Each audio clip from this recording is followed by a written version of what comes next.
आज चैंपियन बिहार आपको दिखाता है मरता हुआ जलाशय। इस जलाशय को पहले देख लिया जाए। तकरीबन यह बिहार के इस एरिए का सबसे बड़ा जलाशय है। इसमें सालों साल कुछ जमाना था नौका चला करता था, लेकिन आज इस जल संचय का जो योजना सरकार के माध्यम से चलता है कितना कामयाब है आप देख सकते हैं। आइए, एक पंडित जी महाराज है, जरा पंडित जी इधर आइएगा। क्या नाम है आपका? हमारा नाम वीरेंद्र है। अच्छा अच्छा, आप यहाँ पूजा करने जा रहे हैं? हाँ। कब से पूजा कराते हैं? 5 साल से। आप जब बचा रहे होंगे तो इसका क्या स्थिति था इस जलाशय का? ये कौन पोखरा है? ये पोखरा है जरदाहा। क्या नाम है इस पोखरा? बंसिया। बंसिया घोड़दौर। घोड़दौर। अच्छा अच्छा अच्छा। आप यहाँ पर भगवान है उनको पूजा करने के लिए आते हैं? काली माई के। काली माई, जय माँ काली। इस जलाशय को जिसने जिसने डुबोया है उस पर जरा आप ध्यान देना। नेता से लेके पदाधिकारी तक को भी माता काली जरूर आज ध्यान देंगी। तीसरी नेत्र जब खोलेंगी तो इस बर्बादी को कगार पर ले जाने वाले का, बर्बादी का मुख्य श्रेय माँ काली को होना चाहिए। चलिए, इस जो जलाशय है इतना बड़ा है 52 बीघा में, ये कब से इसका हालत आप देख रहे हैं?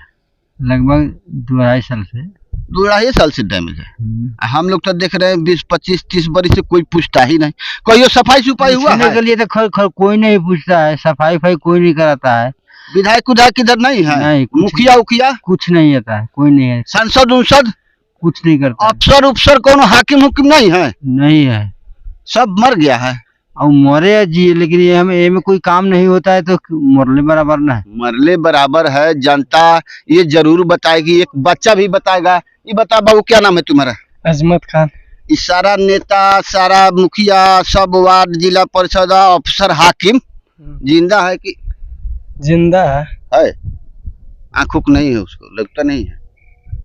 वो है, मैं नहीं लगता है, नहीं आता है इधर, नहीं काम कराता, नहीं कुछ करता है। ये पोखरा का आज के डेट में यह नाबालिग नौजवान के दिलो दिमाग में जो यह निकम्मापन का छाप जो पड़ रहा है, बिहार कितना विकसित हो पाएगा आप जरूर गौर करेंगे। और चिंतनीय बात है कि इस जलती हुई कड़ाके की धूप गर्मी में यह जलाशय यदि झुलस जाए तो सबसे बड़ी शर्म की बात बिहार के लिए और बिहार प्रशासन के लिए और बिहार के समाज सेवी जितने दिग्गज लोग हैं उनके लिए सबसे बड़ा दोषी होंगे।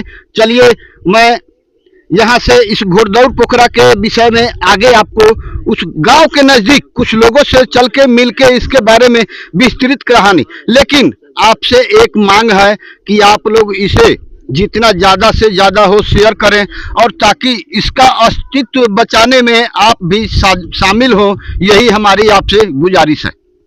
आइए, जलाशय और जल संचय कैसे आज बर्बाद हो रही है बिहार में, जरा हम कहेंगे इधर दिखाइए। इस जलाशय के दूसरे किनारे हम खड़े हैं और यह लगभग 2.5 किलोमीटर लंबा जलाशय है। यहाँ के एक ग्रामीण है, इसे बात करते हैं। क्या नाम हुआ आपका? रमेश साहनी जी। साहनी जी, यह लगभग कितना बरस पहले से धंसने लगा और कोई पूछताछ नहीं करने लगा? हो गया 30-35 साल से लगभग, इसमें कोई पूछने वाला नहीं।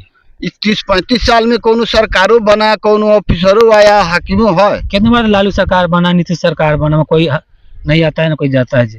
नीतीश सरकार का आप नाम लिए हैं। जल संचय के लिए उनको राष्ट्रपति महोदय उनको पुरस्कार दिए हैं, जल संचय किए हैं। क्या पैसा इसके लिए घोड़दौर पोखरा के लिए? इसके लिए जरूरी है। ये तो नहीं हुई, नलका नहीं होता अभी, इसमें पानी पी के आदमी रह जाता है। विधानसभा में कोई विधायक किसका आवाज उठाए थे जी? इसको तो मालूम नहीं उठाया था कि नहीं उठाया था, कोई सुनने वाला। पिछले साल ही आया था, नापी उपी हुआ था इसका। अच्छा।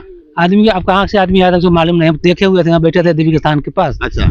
आए हुए थे, 2 दिन 3 दिन आया, नापी हुआ। उसके साल लग गया, इसके बाद कोई आया ही नहीं।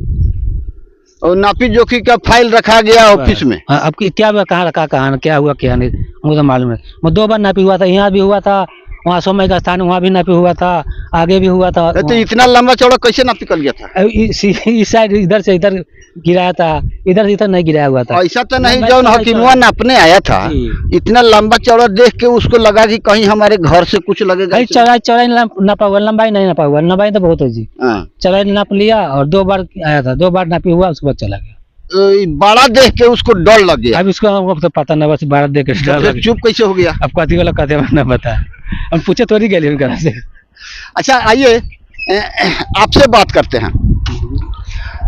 आप एक यहाँ के वरिष्ठ पत्रकार हैं और रिपोर्टर भी हैं। हम आपसे जानना चाहते हैं कि यह विलुप्त जो हो रहा है इसके जिम्मेवार कौन कौन हैं आपके नज़रिए में? देखिए, सबसे तो पहले आपको बहुत बहुत धन्यवाद। हम तो इस गांव के निवासी है, पुदुमकेर पंचायत का। इस पंचायत में सौभाग्य की बात है कि इतना बड़ा पोखरा का निर्माण किया गया, बहुत बड़े सौभाग्य की बात। जो 1413 से लेकर 1416 तक 3 साल लगी थी इस पोखरा को खुदाई करने में। उस समय मिथिला के राजा शिव सिंह थे, जिनका तबीयत खराब चल रहा था। इस बनारस जाने के बीमारी के इलाज के लिए बनारस जा रहे थे। इसी बीच इस रास्ते से जा रहे थे, उनका जो चिकित्सक थे वो इस यहाँ जंगल में उनका जड़ी बूटी मिला, जिससे शिव सिंह सिन्हा को जो जड़ी बूटी से बीमारी का ठीक हुआ। उसके बाद उनका कहना हुआ कि घोड़ा पर हम सवार करेंगे, घोड़ा जहाँ तक दौड़ेगा वहां तक पोखरा की खनाई होगी। उसके बाद जब घोड़ा दौड़े 52 बीघा घोड़ा दौड़ा एक बार में, वहां तक कि 3 साल लगी खुदाई करने में।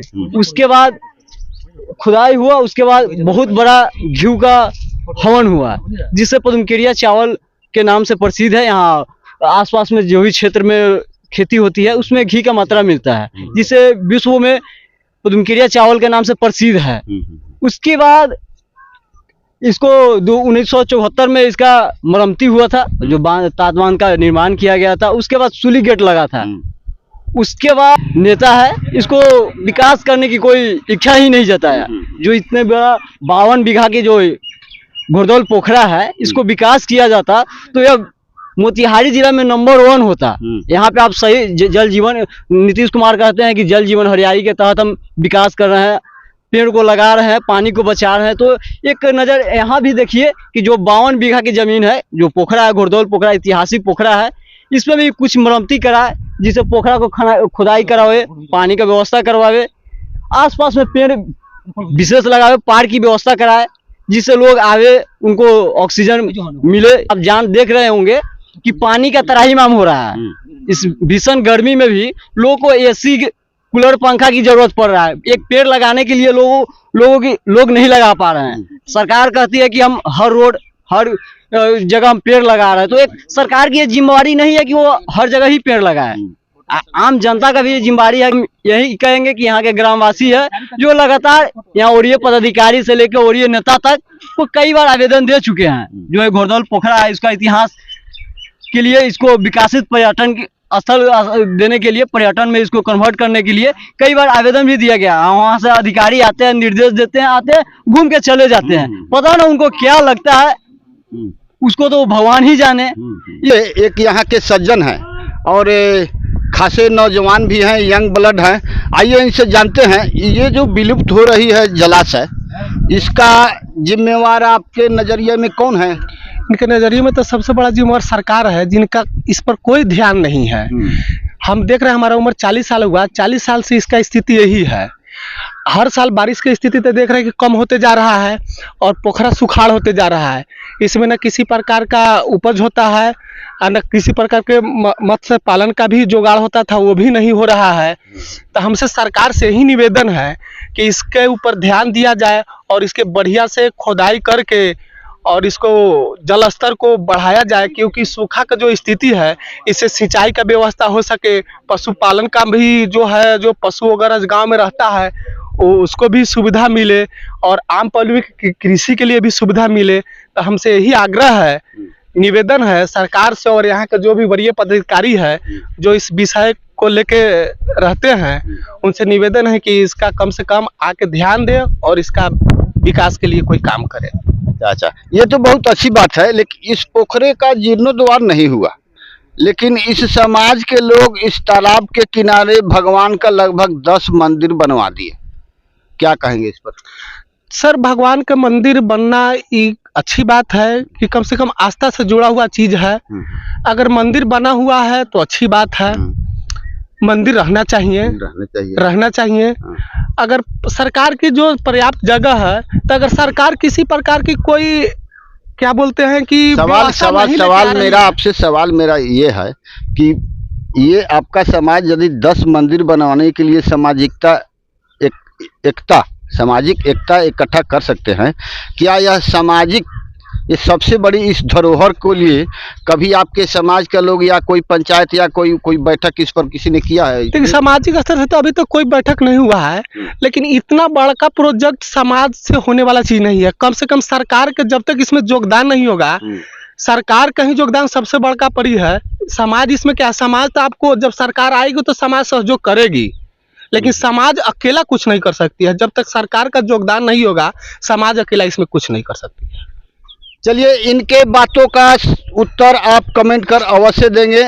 आइए, इस घोड़दौड़ पोखरा के अस्तित्व को कैसे बचाया जाए और इसका जिम्मेवार कौन है, ये आप कमेंट बॉक्स में अवश्य बताएंगे।